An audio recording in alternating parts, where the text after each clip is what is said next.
మీ చంద్రబాబు మక్కుల పొలం చంపినాడు, కాపులు కలర్ర చేస్తే ఎట్టుంటది చూపిస్తాం రా. కమ్మలు కాపును చంపినారని తెలిసినా మీ పవన్ కళ్యాణ్ చేతులు కట్టుకుని ఉన్నాడు.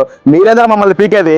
ఒరే చంద్రబాబు చంపించడం ఏంటి, పవన్ కళ్యాణ్ చేతులు కట్టుకోవడం ఏందిరా? కందుకూరులో ఒక కాపుని ఒక కమ్మ చంపినాడు అంటే తెలుగుదేశం వాడు జనసేన వాడిని చంపించినట్టే కదా. చంద్రబాబు చంపిస్తుంటే పవన్ కళ్యాణ్ చేతులు కట్టుకొని కూర్చున్నట్టే కదా.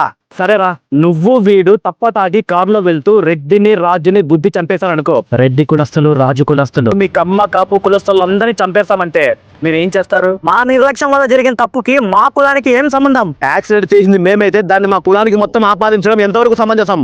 మరి కందుకూరులో జరిగిన హత్యని కులాలకు ఎట్టా అంట కడుతున్నారా? ఆ హత్య జరిగింది ఇద్దరి వ్యక్తిగత కక్షల వల్లే గాని కులాల మధ్య కుంపట్ల వల్ల కాదు.